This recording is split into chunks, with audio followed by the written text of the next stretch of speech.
నమస్కారం. తీర్థయాత్ర కార్యక్రమానికి స్వాగతం. శ్రీహరి దశావతారాల్లో సద్యోజాతాలు అంటే గర్భవాసం లేకుండా వ్యక్తమైన వాటిలో నృసింహావతారం విశిష్టమైనది. మృగము కాకుండా, మనిషి కాకుండా నరజంతు సమ్మిళిత రూపంలో స్వామి ఆవిర్భవించాడు. అవతరించిన మరుక్షణమే దుష్ట శిక్షణకు సమాయత్తమై భక్త వాత్సల్యమూర్తిగా ప్రహ్లాదుణ్ణి అనుగ్రహించాడు. అలాంటి నృసింహస్వామి ఉభయ తెలుగు రాష్ట్రాలలో ఆవిష్కారమై తన మూర్తిమత్వాన్ని చాటుకున్నాడు. ఆ పరంపరలో తెలంగాణ రాష్ట్రం నిజామాబాద్ జిల్లా ఎడపల్లి మండలంలోని జానకంపేట గ్రామంలో శ్రీ లక్ష్మీ నరసింహస్వామి వేంచేసి ఉన్నాడు. ఈ క్షేత్ర విశేషాల్ని నేటి తీర్థయాత్రలో తిలకిద్దాం.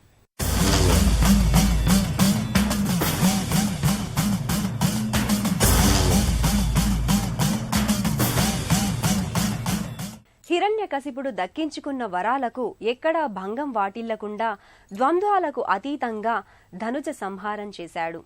దివ్యమైన, భవ్యమైన ఈశ్వర చైతన్యం ఒక్కటేనని తన రూపం ద్వారా నృసింహస్వామి చాటి చెప్పాడు.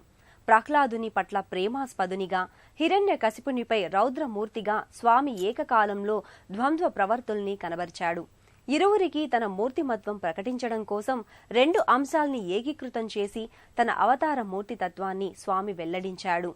హిరణ్యకశిపుని వధ తర్వాత ప్రహ్లాదుణ్ణి అనుగ్రహించిన మూర్తి అతని కోరిక మేరకు శాంతరూప నృసింహునిగా జనకంపేట క్షేత్రంలో ఆవిష్కారమయ్యాడని ప్రతీతి.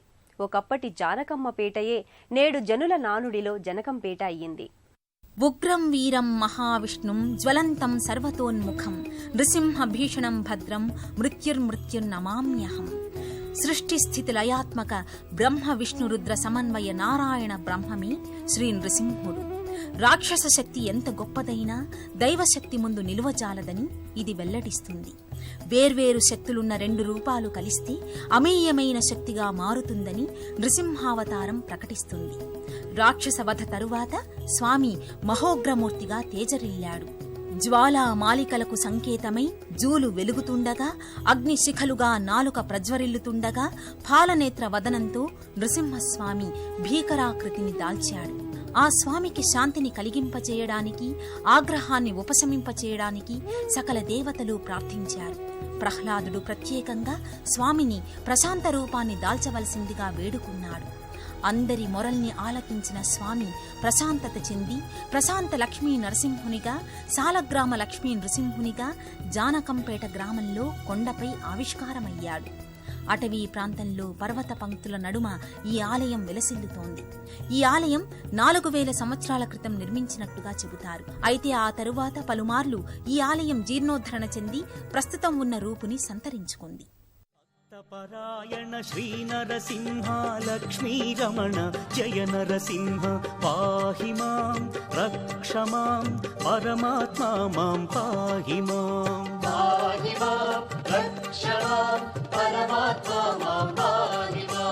భక్త పరాయణ శ్రీ నరసింహ లక్ష్మీ రమణ జయ నరసింహ పాహి మాం రక్ష మాం పరమాత్మా మాం పాహి మాం.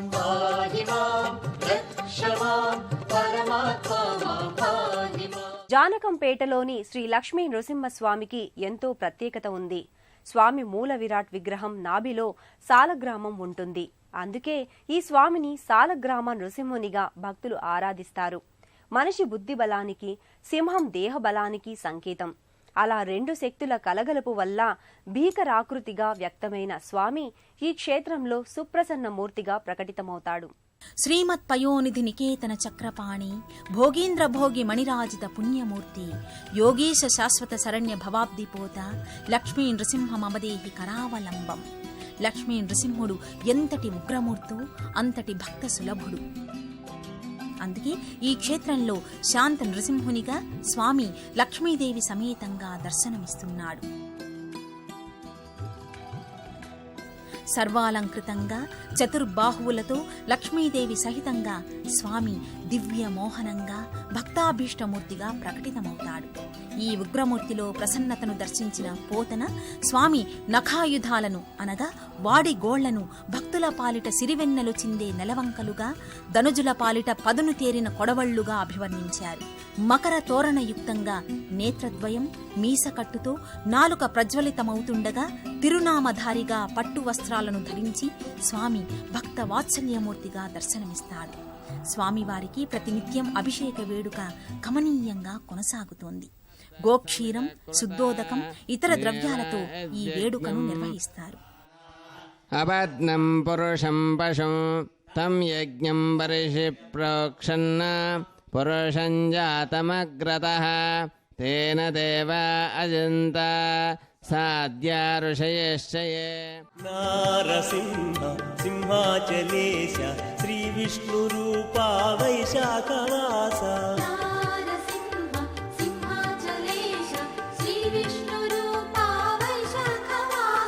ముని జన వరదా చందన రూపా లక్ష్మీపతే శ్రీ నారసింహ. ముని జన వరదా చందన రూపా లక్ష్మీపతే శ్రీ నారసింహ నారసింహ. హిరణ్యకశిపుని సంహరణ కోసం విష్ణువు నరసింహునిగా వ్యక్తమైన సందర్భంలో ఉగ్రమూర్తిగా స్వామి గోచరించాడంటారు. ఆ తర్వాత ప్రహ్లాద వరద నారసింహునిగా దర్శనమిచ్చాడని చెబుతారు. ఆ నరసింహమూర్తే శాంత నృసింహునిగా ఇక్కడ నెలకొని ఉన్నాడు. ఈ పురాతన ఆలయం ఎన్నో విశేషాంశాల సమాహారంగా అలరారుతోంది.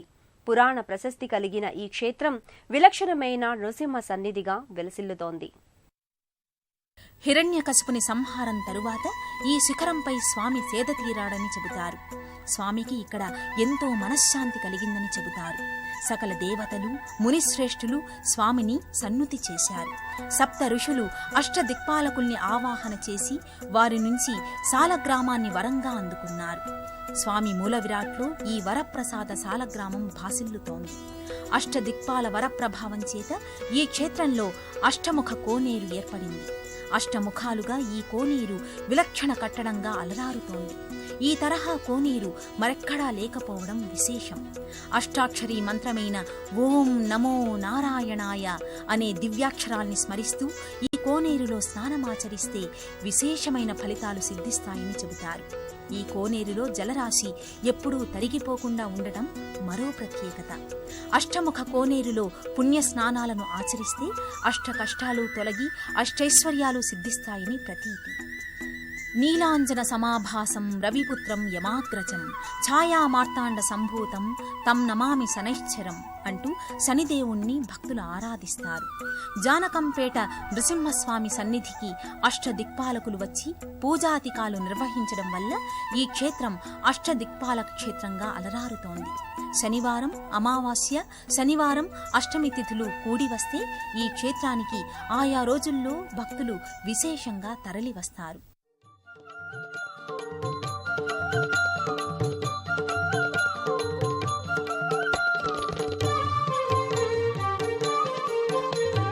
లక్ష్మీ రమణ కరుణాభరణ నరమృగ శరీర నరసింహ.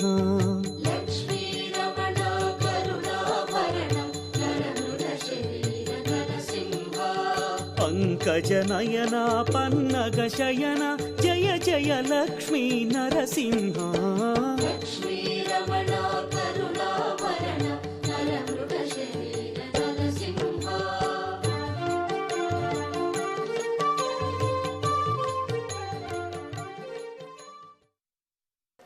ఇక్కడ లక్ష్మీనరసింహస్వామి ఉగ్రస్వరూపంతో ఉండడం జరిగింది.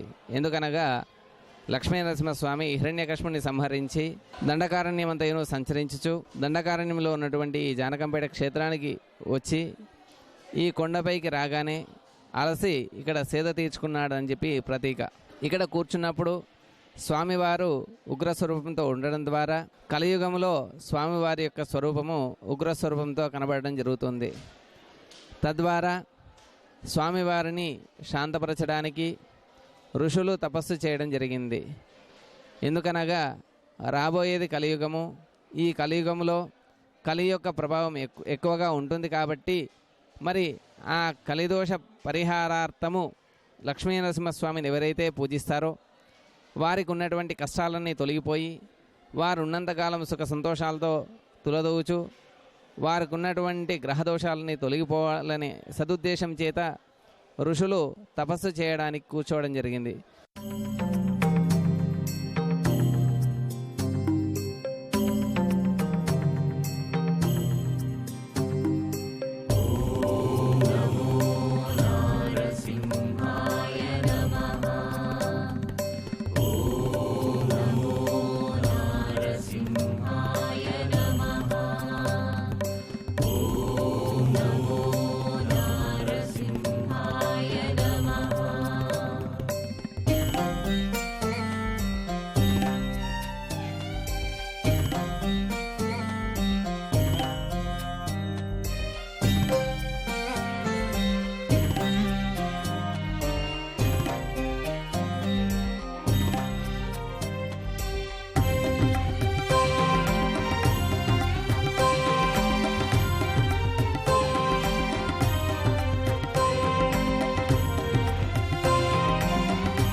జానకంపేటలోని శ్రీ లక్ష్మీ నృసింహస్వామి వారి సన్నిధి శనిగ్రహ దోష నివారణ క్షేత్రంగా కూడా ఖ్యాతి పొందింది. సాలగ్రామ నృసింహస్వామిని దర్శించుకున్న భక్తులకు ఎలాంటి శని దోషాలు కలగవని శనిదేవుడే అభయమిచ్చినట్లుగా చెబుతారు. శనిగ్రహ దోష నివారణ పూజలు, ప్రక్రియలు ఈ క్షేత్రంలో అనాదిగా కొనసాగుతున్నాయి. స్వామి దర్శనం చేసుకోవడానికి ముందుగా అష్టదిక్పాలక కోనేరులో స్నానమాచరించి శనిస్మరణ చేసి తదనంతరం గర్భాలయానికి చేరుకుని స్వామిని దర్శించుకున్న వారికి శని దోషాలు సోకకుండా చేస్తానని శని మహాదేవుడు వరమిచ్చాడని చెబుతారు. ఈ క్షేత్రంలో గర్భాలయం చుట్టూ 8 ప్రదక్షిణలు చేసిన వారికి అష్టమ శని, అర్ధాష్టమ శని, ఏలినాటి శని తొలగుతుందని చెబుతారు. కోనేరు సమక్షంలో ఉన్న శని విగ్రహానికి భక్తులు నవధాన్యాలు సమర్పణ చేస్తారు.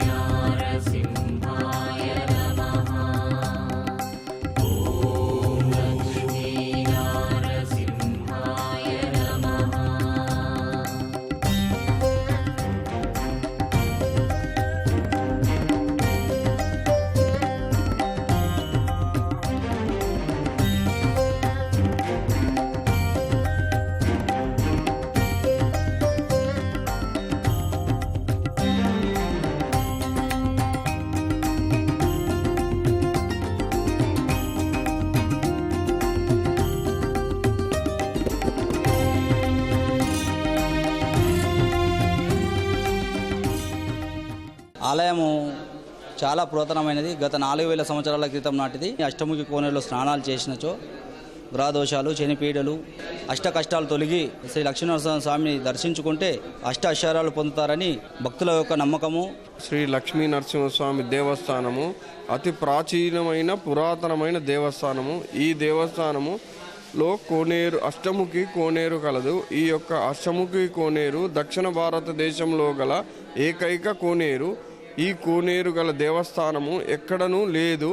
కావున ఇది అతి ప్రాచీనమైన పురాతనమైన దేవాలయము. గిరిధారి వనమాలి దానవ సంహారి నరహరి నిన్నే శరణము వేడిది ఓ చక్రధారి, ఓ చక్రధారి. గిరిధారి వనమాలి దానవ సంహారి, గిరిధారి వనమాలి దానవ సంహారి నరహరి నిన్నే శరణము వేడితి ఓ చక్రధారి, నరహరి నిన్నే శరణము వేడితి ఓ చక్రధారి, ఓ చక్రధారి. శ్రీ నారసింహ శరణం, శ్రీ లక్ష్మీనాథ శరణం, శ్రీ నారసింహ శరణం, శ్రీ లక్ష్మీనాథ శరణం. గిరిధారి వనమాలి దానవ సంహారి నరహరి నిన్నే శరణము వేడితి ఓ చక్రధారి ఓ చక్రధారి.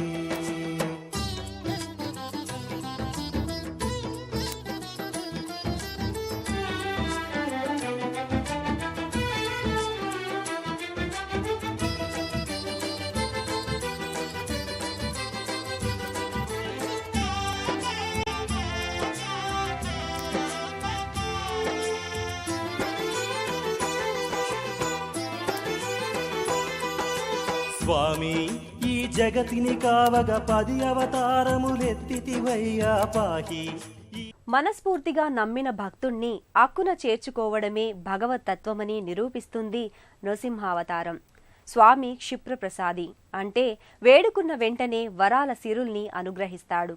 అందుకే స్వామి దివ్యానుగ్రహాన్ని పొందడానికి తెలంగాణ రాష్ట్రంలోని వివిధ జిల్లాల నుంచే కాక మహారాష్ట్ర, తమిళనాడు, కర్ణాటక వంటి రాష్ట్రాల నుంచి కూడా జానకంపేట శ్రీ లక్ష్మీ నృసింహస్వామి వారి ఆలయ సమీపంలో ఉమామహేశ్వర ఆలయం కూడా నెలకొని ఉంటుంది. శివ పంచాయతన సన్నిధిగా దీనిని వ్యవహరిస్తారు. శివకేశవుల అభేదానికి ఈ ఆలయం ప్రత్యేకం.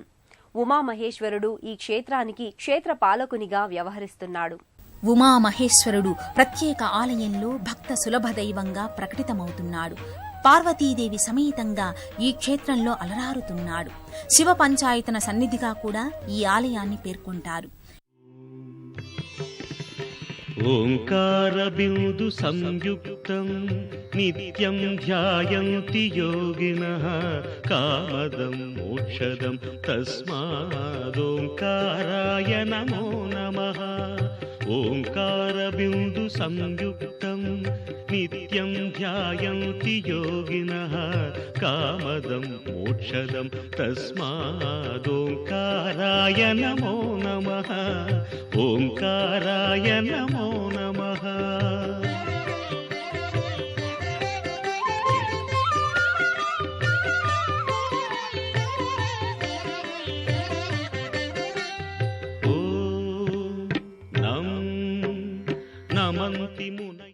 ఈ క్షేత్రంలో శనిదేవుని కోరిక మేరకు ఈశ్వరుడు ఇక్కడ నెలకొన్నాడని ప్రతీతి.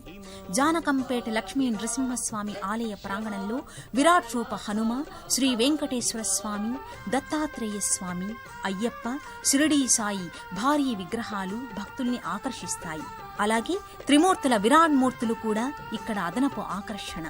సర్వాభిష్టప్రద భారీ గణపతి విగ్రహాన్ని దర్శించుకుని భక్తులు పూజించుకుంటారు.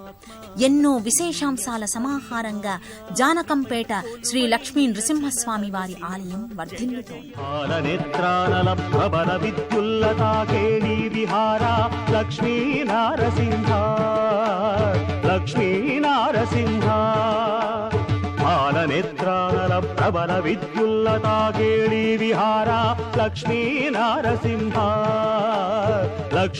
నారసింహ.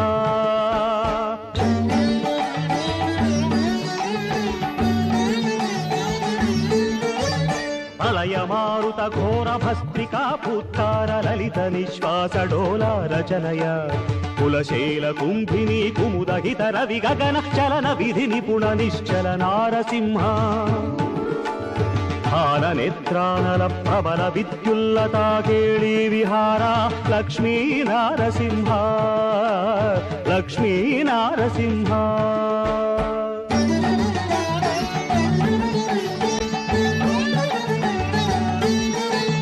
వివర ఘనవదన దుర్విధ హసన నిష్ఠూత నవ దివ్య పురుషలాలా ఘటనయ వివిధ జంతువ్రాత భువనమగ్నౌ కరణ నవ నవ ప్రియ గుణార్ణవ నారసింహ. నేత్రానల ప్రబల విద్యుల్లతా కేళీ విహార లక్ష్మీ నారసింహ లక్ష్మీ నారసింహ. ఈ జానకంపేట శ్రీ లక్ష్మీ నరసింహస్వామి దేవస్థానాన్ని చేరుకోవడానికి హైదరాబాద్ నుండి కామారెడ్డి మీదుగా వెళ్లే జాతీయ రహదారి 44 గుండా వివిధ బస్సుల్లో నిజామాబాద్ పట్టణాన్ని భక్తులు చేరుకోవచ్చు. నిజామాబాద్ నుండి బాసర వెళ్లే మార్గంలో ఎడపల్లి మండలం జానకంపేట చేరుకోవచ్చు.